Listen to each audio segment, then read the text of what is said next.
Alhamdulillah hanya berisi kurang lebih 80 orang. Kagama UGM menyelenggarakan acara besar seperti ini, sepi acaranya. Itu tadi yang ceritakan Bang Resmon, mulai ketidakpercayaan ya internal UGM sendiri terhadap acaranya sendiri. Kemudian misalnya ada agama yang orang ingin agamanya disembunyikan. Nah itu nama lengkap, jenis kelamin, kewarganegaraan, agama dan lain sebagainya. Jadi ada yang khusus, ada yang umum. Ijazah sama sekali tidak termasuk di situ. Saya termasuk yang menyusun itu dan itu ada di naskah akademiknya.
Bismillahirrahmanirrahim. Ya, mohon maaf saya memang barusan saja bisa sampai di sini.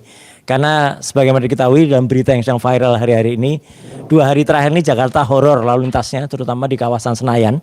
Saya terjebak 2 jam lebih, hampir 3 jam keluar dari acara di Gelora Bung Karno, ya tepatnya di Jakarta Convention Center, karena ada launching bukunya Pak Andi Sahrandi dan juga ada Bang Eros Jarot tadi di sana. Keluar dari sana stek. Ya akhirnya alhamdulillah saya bisa keluar jalan kecil dan kemudian tembus Sudirman, kemudian putar sampai Kasablanka, muter lagi baru sampai sini. Tapi ada perkembangan menarik. Allah memang selalu memberi jalan. Ya, di tempat pameran buku yang sebenarnya pameran buku itu jarang ketemu. Saya kebetulan ketemu dengan orang dari KIPDKI. Ya, Pak Lukman Hakim Arifin. Ya. Dan alhamdulillah beliau langsung, Mas nanti kita bantu data-data dari KIPDKI. Ya, jadi artinya ini alhamdulillah kita ketemu dan nanti dari KIPDKI yang suratnya ada, secara resmi ada, tapi secara personal nanti akan kita dorong.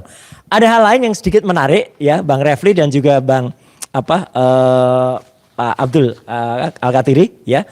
Kemarin itu ada, ini saya kira karma mulai berlangsung ya. Kemarin ada acara yang diselenggarakan oleh Kagama Pusat di Auditorium Abdul Rahman Saleh RRI.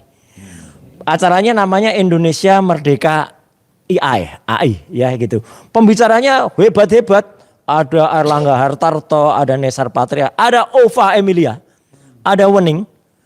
Auditorium isinya sekitar harusnya tuh jumlah kursinya tuh lebih dari 500 atau 600 bahkan mungkin bisa 700 orang. Alhamdulillah hanya berisi kurang lebih 80 orang. Kagama UGM menyelenggarakan acara besar seperti ini, sepi acaranya. Ya. Dan yang paling menarik, kemarin ada salah satu sahabat kita kemudian ketemu ketemu Bu Rektor Bu Ova Amelia, dan meskipun itu secara didadak ya Bang Resmon, tapi Bu Ova diajak podcast oleh Michael Sinaga. Dia ya siap.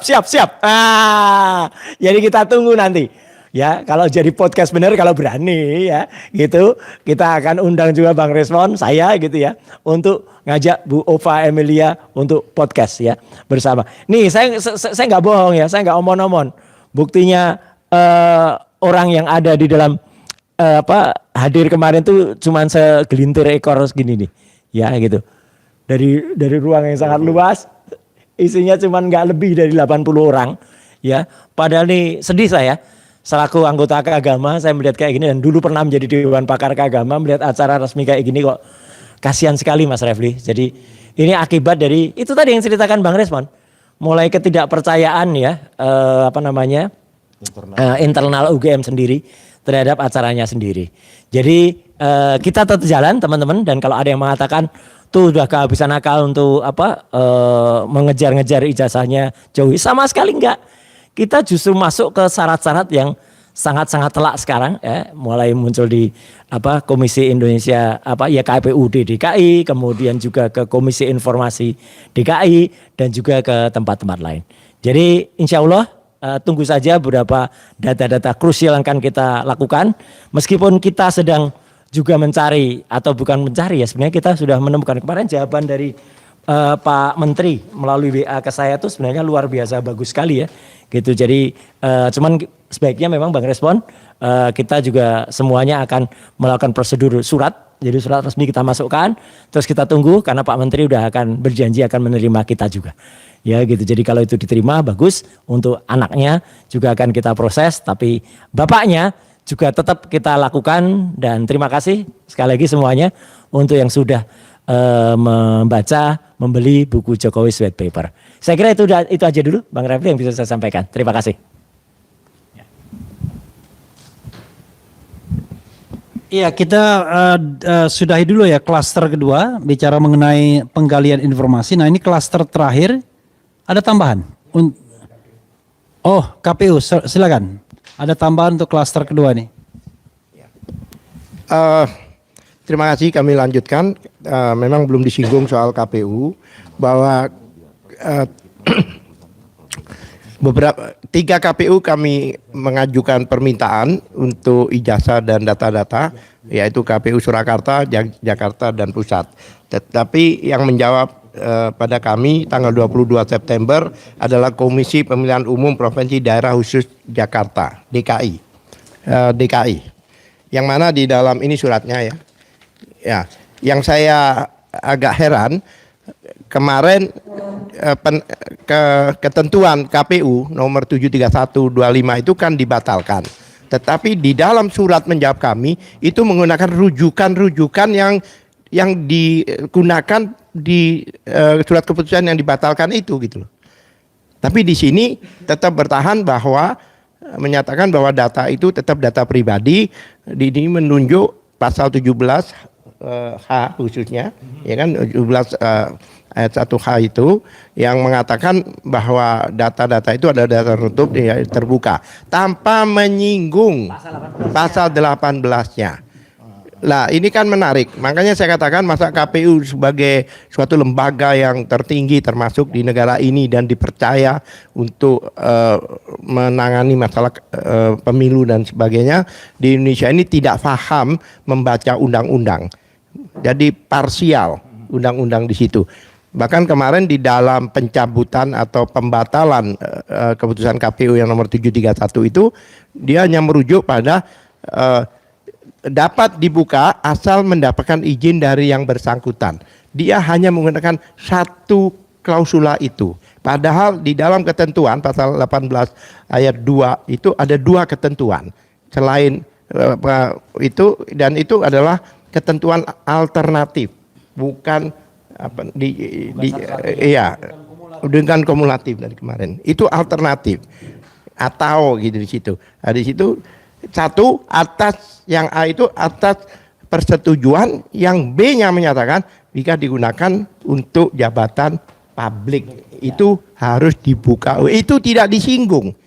Ada pada pasal 18 itu. Iya, tapi tidak di dalam pencabutan kemarin waktu di konvensi pers itu seolah-olah hanya satu itu aja persyaratannya. Nah, itu diantaranya. Kalau boleh saya bacakan sedikit ya, karena ini penting apa adanya. Jawaban dari KPU itu di sini substansinya aja ya. Berdasarkan hal sebagaimana disebut di atas, sampaikan hal-hal sebagai berikut. Berdasarkan pasal 17 huruf H Undang-Undang nomor 14 tahun 2008 tentang keterbukaan informasi publik dan peraturan KPU nomor 22 tahun 2000 tentang pengelolaan data pelayanan informasi publik di Komisi Pemilihan Umum, Komisi Pemilihan Umum Provinsi dan Komisi Pemilihan Umum Kabupaten Kota sebagaimana telah diubah dengan peraturan KPU nomor 11 tahun 2024, dokumen pendaftaran calon berupa ijazah merupakan informasi publik yang dikecualikan karena kandungan informasi dalam ijazah tersebut merupakan rahasia pribadi yang berisi kegiatan satuan pendidikan formal dan informal seseorang. Itu memang disebutkan di 17H itu. Tapi di sini tidak menyinggung pasal 18-nya. Ya. Kemudian dia juga merujuk ke peraturan KPU nomor 22 tahun 2023 itu bahkan itu menyebutkan dua hal itu. Yaitu khususnya pasal 17.6 itu menyebutkan dua hal itu, yaitu atas izin dan atas jika itu digunakan sebagai persyaratan jabatan publik. Saya bingung juga, terus merujuk ke yang lain-lain. Pada intinya prinsipnya, jika bertentangan dengan undang-undang, keputusan KPU apapun juga, PKPU dan sebagainya itu batal demi hukum. Udah tidak bisa secara hierarkis perundang-undangan. Itu sudah, dan merujuk ke ini Mas Roy yang tertarik, dia merujuk ke Undang-Undang 27/2022 tentang pelindungan data pribadi. Ngaco sekali, perlindungan data pribadi Lah, itu ya. lebih menekankan yang namanya data pribadi itu ada. Ya, dia pribadi merujuk ada pribadi khusus. Oke, mungkin Mas Roy karena termasuk penyusun mungkin bisa menjelaskan sedikit, boleh ya? Iya. Silakan. Tapi Ya. kita masih ada satu klaster lagi. Nggak apa-apa. Jadi ini dikit aja karena nyambung Bang Alkatiri. Jadi kalau merujuk soal Undang-Undang Perlindungan Data Pribadi nomor 27 tahun 2022, di situ harus tahu, dia harus paham yang mana data pribadi itu ada dua, pribadi khusus dan pribadi yang umum. Pribadi yang khusus itu misalnya adalah soal-soal biometrik, ya, kemudian data-data yang sifatnya penyakit itu pribadi yang khusus ya. Tapi kalau pribadi umum itu misalnya adalah soal nama kecil ibu kandung, kemudian nomor induk keluarga, kemudian juga ya KTP di situ. Kemudian misalnya ada agama yang orang ingin agamanya disembunyikan. Nah itu kemudian nama lengkap, jenis kelamin, keluarga negaraan, agama dan lain sebagainya. Jadi ada yang khusus, ada yang umum. Ijazah sama sekali tidak termasuk di situ. Saya termasuk yang menyusun itu dan itu ada di naskah akademiknya. Saya kira jelas banget Pak Alkatiri. Monggo. Oke, sebentar, saya tambahkan. Jadi intinya saya heran juga bagaimana dia merujuk ke undang-undang yang mana tidak membahas soal ijazah. Ini kan menarik. Oleh sebab itu ya ini surat ini kami akan respon, tetapi kami menunggu untuk dari KPU pusat. Karena ini baru KPU daerah, ya, dugaan kami ini test the water, ingin tahu jawaban kita seperti apa. Jadi kami tidak akan merespon surat dari ini sebelum kami mendapatkan jawaban resmi dari KPU pusat.